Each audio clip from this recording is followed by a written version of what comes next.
சற்று முன் கிடைக்கப்பெற்ற மிக மிக முக்கியமான செய்தி ஒன்று வெளியாகியுள்ளது. திராவிட முன்னேற்றக் கழகத்தின் தலைவரும் தமிழக முதல்வருமான ஸ்டாலின் அவர்களுக்கு உளவுத்துறை சொன்ன அதிர்ச்சியான தகவலால் தற்பொழுது கதிகலங்கிவிட்டார். திமுகவின் மூத்த அமைச்சர்கள் செய்த தவறுக்காக மக்கள் தற்பொழுது மீண்டும் வாய்ப்புகள் திமுகவிற்கு வழங்க மாட்டார்கள் என்ற தகவலை தற்பொழுது உளவுத்துறை சொன்ன அதிரடியான ரிப்போர்ட்டால் உதயநிதி ஸ்டாலின் அவர்களும் பேரதிர்ச்சிக்கு உள்ளாகியுள்ளார். தற்பொழுது உதயநிதி ஸ்டாலின் அவர்கள் ஸ்டாலினிடம் மிக முக்கியமான கோரிக்கை ஒன்றை வைத்துள்ளார். திமுகவின் மூத்த அமைச்சர்களாக இருக்கக்கூடிய பொன்முடி, KN நேரு, தங்கம் தென்னரசு, துரைமுருகன் இவர்களை அடுத்த முறை வாய்ப்பு வழங்க வேண்டாம், கட்சியின் ஆலோசகர்களாக வைத்து கொண்டால் போதும் என்ற தகவலை தெரிவித்திருக்கிறார்கள்.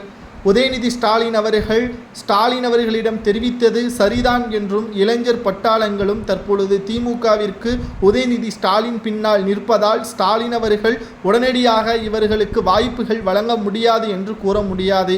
ஏனென்றால் கடந்த 2011 முதல் 2021 வரை ஆட்சி அமைக்க முடியாத காரணத்தினால் 2021 முதல்வர் வேட்பாளராக ஸ்டாலின் தான் என்ற ஒரு முழக்கம் ஏற்பட்ட பொழுது மூத்த அமைச்சர்கள் தான் அதற்கு ஆதரவாக நின்றார்கள். தற்பொழுது இரண்டாவது முறை அவர்களுக்கு வாய்ப்பு வழங்கவில்லை என்றால் நிச்சயம் இது திமுகவில் பேர் இடியாக விழும் என்றும் ஸ்டாலின் அவர்கள் கூறியுள்ளார். தற்பொழுது நாம் ஒன்றை பார்க்க வேண்டும். அதிமுகவின் ஆட்சியாக இருந்தால் மறைந்த முன்னாள் ஜெயலலிதா அவர்கள் ஆட்சியின் பொழுது ஒரு சிறிய தவறை அமைச்சர்கள் செய்தாலும் உடனடியாக அந்த பதவியில் இருந்து பறிக்கப்படுவார்கள். அதுதான் அதிமுகவில் மிக முக்கியமான கண்ணியமாக பார்க்கப்பட்டது.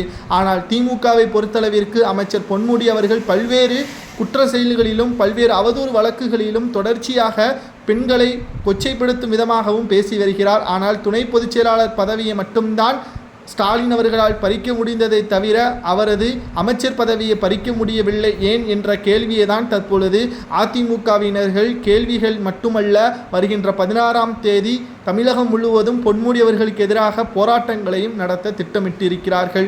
2026 சட்டமன்ற தேர்தலில் திமுக வெற்றியடைவது கடினம்தான் என்ற உளவுத்துறை ரிப்போர்ட்டும் கொடுக்கப்பட்டுள்ளது. ஏனென்றால் அதிமுக பாஜக மெகா கூட்டணியை அமைத்துவிட்டது. தமிழகம் முழுவதும் திமுகவின் எதிரொலியாக அவர்கள் செய்த ஒட்டுமொத்த செயல்பாடுகளும் மக்கள் மத்தியில் பெரும் அதிர்ச்சியை ஏற்படுத்தியுள்ளது. பெண்களையும் இழிவாக ஓசிபஸ் என்று கூறிய பொன்முடிக்கு இன்று வரை அமைச்சர் பதவி பாதுகாக்கப்பட்டுள்ளது. சிறைக்கு சென்ற ஊழல்வாதி செந்தில் பாலாஜிக்கு மீண்டும் அமைச்சர் பதவி கொடுக்கப்பட்டுள்ளது என்ற தொடர்ச்சியான குற்ற செயல்களில் ஈடுபடக்கூடிய திமுகவின் தலைவருக்கு மீண்டும் முதல்வர் வாய்ப்பு கிடையாது என்று தகவல்கள்